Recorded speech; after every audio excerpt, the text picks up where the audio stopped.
Thank you very much. I'm grateful to be here with you this morning. I'm going to share a love story with you. When I was 9 years old, my sister Paige had her first baby, and it changed my life. Babies were incredible. They were sweet and innocent and darling, and I knew from that moment that all I wanted to do forever and ever was to have babies. I wanted to care for them. I wanted to wake up at all hours of the morning and feed them and change their diapers. Somehow all of that seemed very romantic to me. As a young girl, I daydreamed about me being a mother, rocking a baby in a nursery with books spread about my feet, and a few older children gathered around me, drawing, reading books, or whatever. It just seemed like a picture-perfect moment, and I was happy. As I got older, that image grew stronger and more vibrant and distinctive, except now there was a man in the picture, a husband, a father. He was always handsome and capable and had good, strong hands and tender eyes. I found that man when I was 18, the summer I had graduated from high school. We met at my dad's office, where I was working one spring morning. I didn't know his name, but as I watched him leave the office, something completely unexpected happened. A feeling came over me like electric waves pulsing through my body. It was trumpets sounding and angels singing. It was like a real-life Cupid arrow had struck my heart, and I had never felt anything as powerful and specific in my life. Then I knew that he was the boy I was going to marry. The image I had of a husband in my fairy tale story, the guy with the strong and handsome, I knew without a doubt that that was him, and I was sure I was going to marry him. That afternoon, after work, I went to my bedroom. I shut the door and lay on my bed. I had been taught and believed that heavenly help would help guide me in my life. I often prayed for answers or assistance and trusted that God would deliver the guidance I needed, especially for something as important as marriage. So, while I was a little surprised at the content of the message, I wasn't surprised to receive it. Christian and I went on our first date in May of 2000, and we were married in December. It wasn't a surprise to anyone that our first child, our daughter, Claire, was born 10 months after Christian and I were married. Christian bought me a perfect old rocking chair at a thrift store that we found, and that rocking chair has followed us to every house that we've ever lived at. Christian and I were married just 7.5 years in 2008 when our lives changed in a massive way. We were living in Arizona at the time. Claire, our oldest, was 6. Our second, Jane, was 5. Oliver was 3, and Nicholas was 18 months. Claire had begun first grade, and Jane was in the morning class of kindergarten. That summer, Christian and I were talking about having another baby. It was a very busy time of my life, but full of goodness and color and memories, really, really good memories. Then, on August 16th, 2008, my life fell apart. That hot day, we were in New Mexico. Christian and I, along with our good friend, a retired Air Force pilot, were in a small airplane that crashed shortly after takeoff. When the plane crashed, it burst into flames, and all 3 of us were trapped. Because of this violent impact, we were all knocked unconscious, and the cockpit was totally engulfed in flames, causing burns over 80% of my body. I realized quickly after unsuccessful attempts trying to get out of this burning airplane that there was just no way that I was going to make it out alive. And I knew that if I could just endure this horrible pain, it would eventually take me, and the pain would be gone, and I would be with my grandmother and others who left this world before me. My mind raced to each of my children. I saw their faces. I could smell them. And in my mind, I held them and I said goodbye to them. I remember screaming loudly with pain and hopelessness. I couldn't believe that I was going to die. But the moment I let myself give up was the moment I felt heavenly help. Enough that encouraged me that I used the energy my body could muster, got my seatbelt off, and forced my legs to stand up. I found the strength to roll and roll and roll to extinguish the flames. After I rolled for what seemed like hours, I stopped in the front yard of a home that we had crashed at, and I was on fire. I remember lying on my back and looking up at a tree. The leaves from that tree sway back and forth with the black, thick smoke from the nearby wreckage. I lifted my hands to my face to see what was going on, and as I did that, I could see the skin on my hands and my bones exposed. And all I could think about was the dough that I had rising on my counter that night for dinner. I needed to get home for a traditional Saturday night pizza night, teach my yoga class, pick out the church clothes for the children, and prepare my Sunday school lesson for the next day. I just really needed to get home. But when people came running up to help me, I could see in their eyes that I was not okay. In fact, I sensed the fear that they had and the worry in their voices when they talked to me. Christian had broken his back and was taken by helicopter to the burn center. There, he lay in a coma for over 5 weeks. I was placed in a medically induced coma for over 3 months, and our good friend and pilot passed away from his injuries, burned nearly 100% of his body. During these months, while Christian and I slept in a coma, my 8 siblings and Christian's 10 siblings, together with our parents, took over everything. They took care of the children, our meals, our home, the mail, our dog, and everything in between. Our families were being counseled by burn surgeons and hospital therapists to prepare for troubling times. If I actually lived, soon Christian would be getting better, and he would live, but I was still in a deep coma, enduring surgeries almost daily to patch me back together. I was teetering on life and death. They told my family that I would most likely not have legs, fingers, ears, lips, and a nose. My quality of life would be painful and difficult. They explained that burn injuries are not only physically agonizing, but also my appearance had changed significantly, and that's often very traumatic for loved ones. They went on to explain that this could end our marriage. It's exhausting to the partners and draining on the children, and sometimes it just doesn't work out. Sadly, this may be the case in other situations, but certainly not ours. Christian and I had built our love and trust on the teachings and example of Jesus Christ. He was and always has been the center of our home, our lives, and our marriage. We built trust in a family together, and we married each other's souls with love and respect. Knowing this, our family could confidently tell the hospital staff that divorce or separation would not only be an option, but that this trial would and could bring us closer together, and it has. When I awoke from my coma in November, I remember opening my eyes and seeing my mom standing over my bed. Her green eyes were comforting, but I could tell that something was wrong. I couldn't move my body. I'd tell it to move, but it wouldn't. I was still on a ventilator and couldn't talk or communicate. Days went by, long, frustrating silence, and so many questions, and so much pain.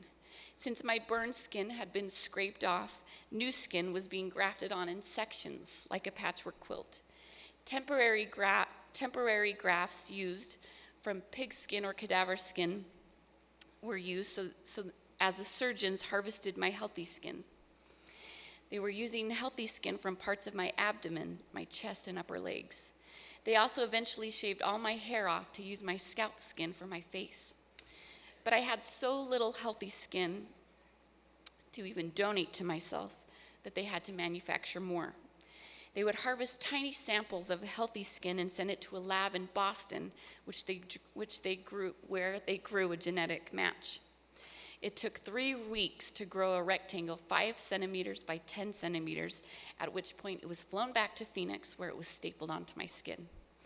Once the new skin had taken and begun to grow, it was very delicate skin, and the process was painstaking. And even the smallest infection could compromise the weeks and weeks of progress doctors had made with this new skin. So we had to keeping my wounds clean was vital. After grafting surgery, my wounds were wrapped in white gauze bandages. Because of the potential for disastrous infection, the bandages had to be changed twice a day, and the fresh wounds scrubbed and cleaned. If the new skin hadn't attached, the unsuccessful grafts had to be scrubbed off, wounds kept open and clean until the next time I could go into the operating room. A team of burn techs and nurses who specialized in dressing changes worked quickly, but the process still took over 2 hours. Sometimes my dressing changes took place in my bed, or often in a special room down the hall with a tub. They would put me in a tub where my bandages could soak off before they were removed. I always closed my eyes against the onslaught of pain and stared intently at the old ceiling tiles. I'd breathe deeply through this agony. It was like having duct tape being ripped off an open sore over and over again. I tried going somewhere else, somewhere where I was healed, somewhere where I was beautiful and happy. But that seemed even too much to visualize, so I just would sob like a baby. When the nurses were done, they wrapped me up tightly in white gauze. I was essentially raw, but I was clean. Within minutes, I could see bright red blood oozing on the white bandages, and before I knew it, it was time for another dressing change. After my surgeries, I was told to lay still so I wouldn't compromise the graft. During that time, I thought a lot.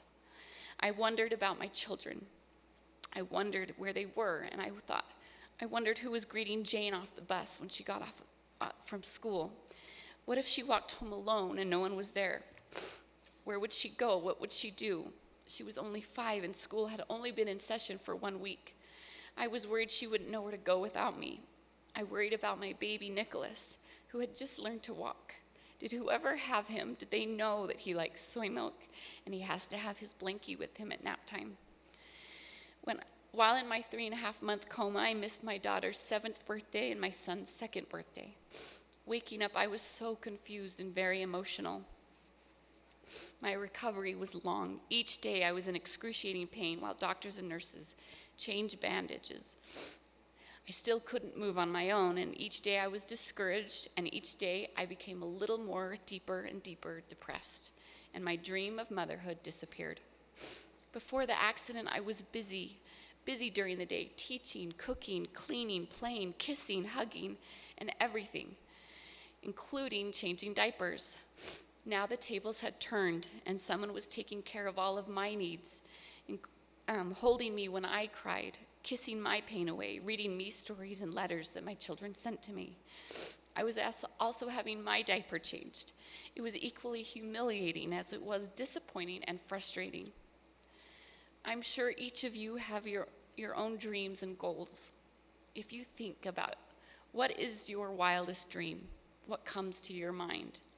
During those hard times in the hospital, I would fantasize about cleaning my toilet, because that would mean that my hands could stretch and bend freely. No sores, no bandages, and no pain. I used to also dream about yard work, being outside, or even scooping up our dog's morning surprises, because that would mean that I could walk and bend and feel the sun on my face and the wind in my hair.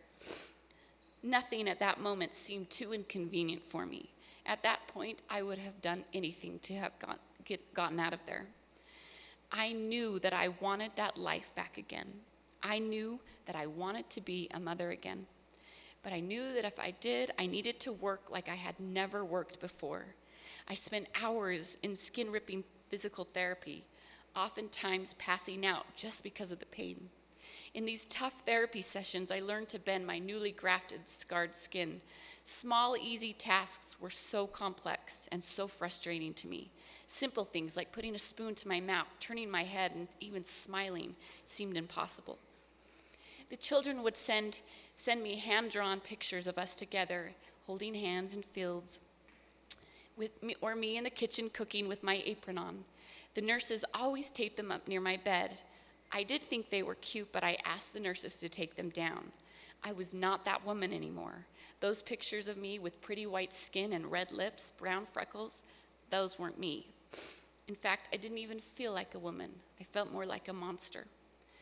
5.5 months had passed away since the accident, and I was still in the hospital, and I still hadn't seen my children.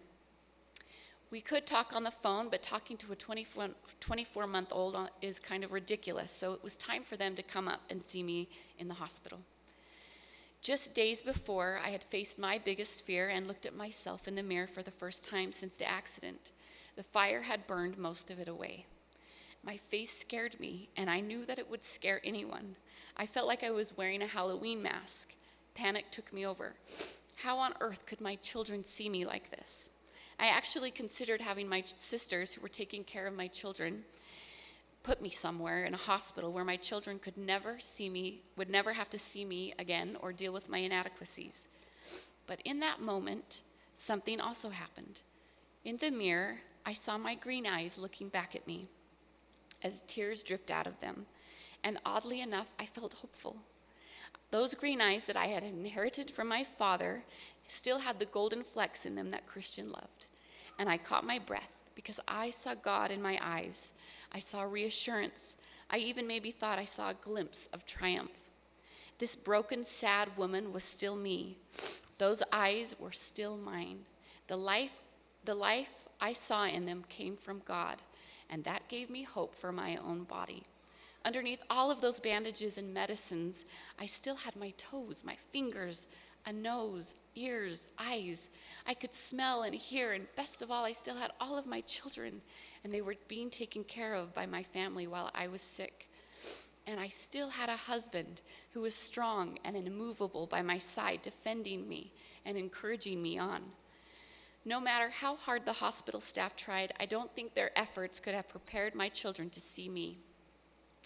The whole time I was in the hospital, my sisters who cared for my children were telling them that I had burns and I looked different, but the children still expected to come and see mommy with long dark hair, white skin, and freckles, and I was just the opposite. The first meeting was horrible. My daughter Jane was so frightened that she wouldn't look at me again for the next 3 months.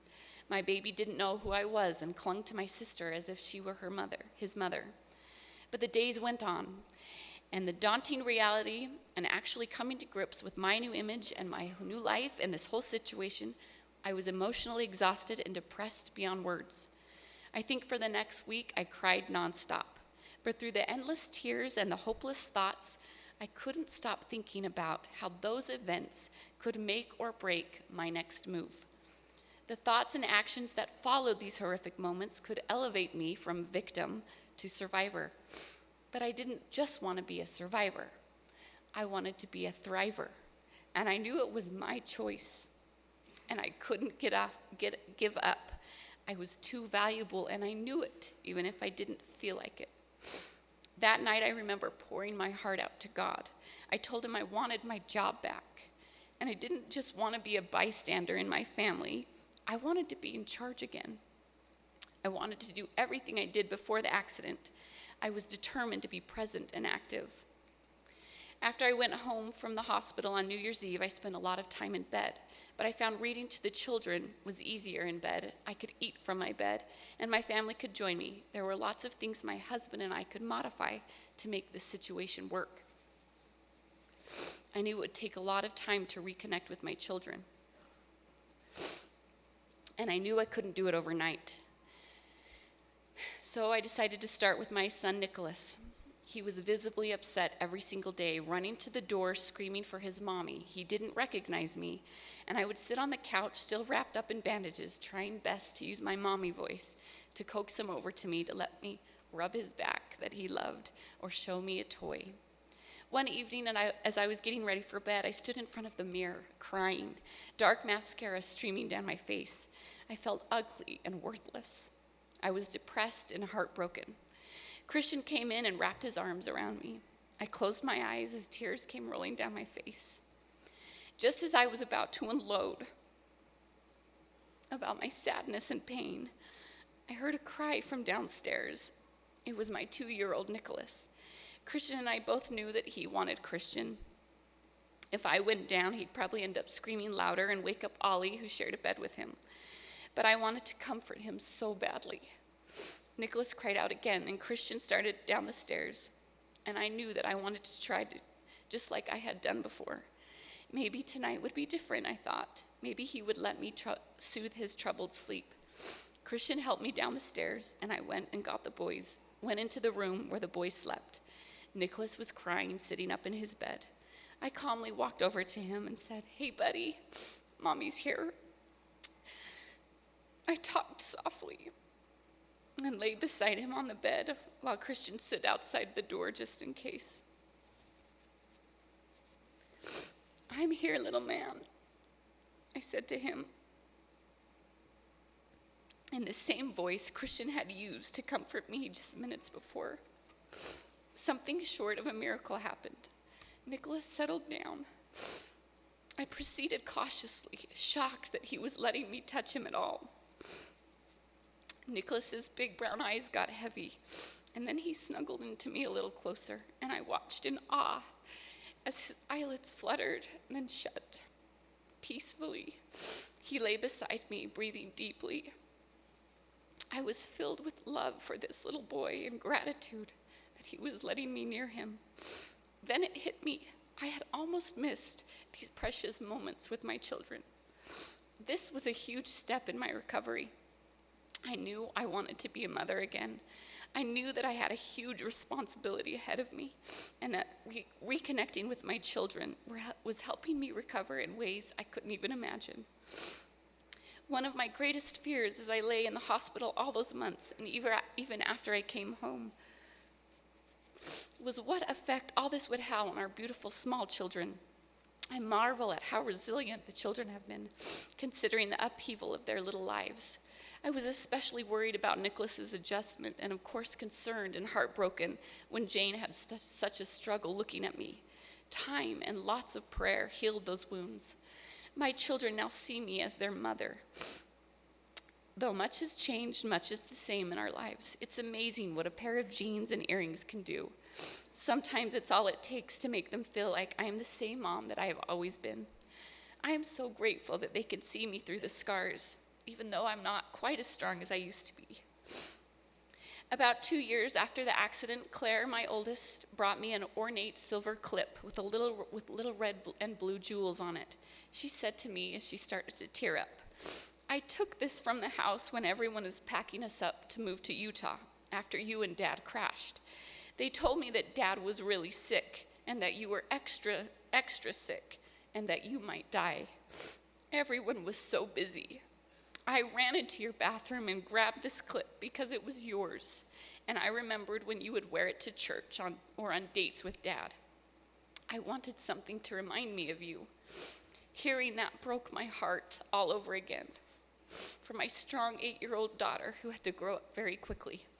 But it made me feel even more grateful that I could hold her in my arms now. I told her to keep the clip as a reminder of how far we have come. I was thankful for Claire's wisdom as she approached our new life. Just as I am certain that God has a plan for me, I know He has a plan for each of my children, and they were meant to be mine. And with Christian, my husband, we together went through something hard. I wish sometimes that my children didn't have to go through this or suffer or cry alone at night, wondering where their parents were. But I hope this experience has taught them how strong they are and that God is always there for us, especially in our darkest moments. I hope they remember that family is a huge strength to them as they endured day after day. Maybe the best accomplishment in my life after the accident was having another baby. In April of 2012, our daughter Charlotte was born, healthy and beautiful. Doctors were hesitant with my wish to have more children because I was burned on my stomach. But with these very skilled physicians monitoring me closely, Charlotte was born a beautiful, healthy 7-pound baby. I made it through weeks and months after the crash, and every day since, because I have faith in something larger than myself, faith that God has a plan for me. That belief is a source of inner strength that leads me to peace, comfort, and the courage to cope, even when I don't really feel like coping. The cornerstones of faith and family were the frameworks of my life before the accident, and I thank God that they were strong enough to support me afterward too. When the worst happened, that foundation withstood tremendous pressure, but didn't collapse. The opposite happened, and it carried me, and in doing so, confirmed my belief that the single most important thing in this life is to hold on to your family and your friends close. My husband and children and family had always absolutely been my priorities in my life. I meet a lot of people, mostly women and mothers. A lot of them have been through hard times too. Sometimes their scars are visible on the outside, but most of them have scars hidden on the inside. But they continue to fight and work hard for their families. They push forward when they really don't feel like it, and they search for answers to relieve pain and sorrow. The thing I notice when I talk to these women is their joy in belonging to a family. Whether they are the mother, the sister, the aunt, the grandma, the friend, the family is the ultimate accomplishment for them. They see the joy they have when they serve in their God-given roles, and they do it well. These are heroines to me. My husband and I are starting a charity called Beauty Rises because I want to celebrate more women who have morals and values and work even when life is hard or they deal with disability or trial on a daily basis. The women I meet don't take for granted who they are and the power they have as mothers, grandmothers, women, wives, and friends. These women need a platform to share their strength with our daughters and our future. We need better examples of women who can do hard things. I am still that little girl. I'm a little bit older now, but I'm still that woman I daydreamed about so many years ago, rocking a baby in a nursery.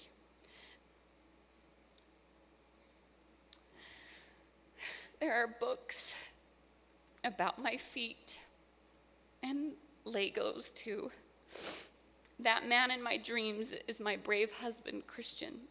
His hands are strong from work and physically caring for me and his children. His eyes are soft, his heart is pure and clean, and our love is stronger than ever. I do believe in fairy tales. I believe that once upon a time is real, and happily ever after is true, but only with God. Remember that nothing is happily ever after unless God's hands bless it. I can't end my talk today and just say they lived happily ever after because it's not over yet. My family still has mountains to climb, rough patches to cross, and loads of lessons to learn. Instead, I like to say, we are living happily ever after. I know that faith is supreme, and God always keeps his promises if we do our part. My family has been my greatest accomplishment and the sole reason I came back from the dead, because I knew that I was irreplaceable. Thank you very much.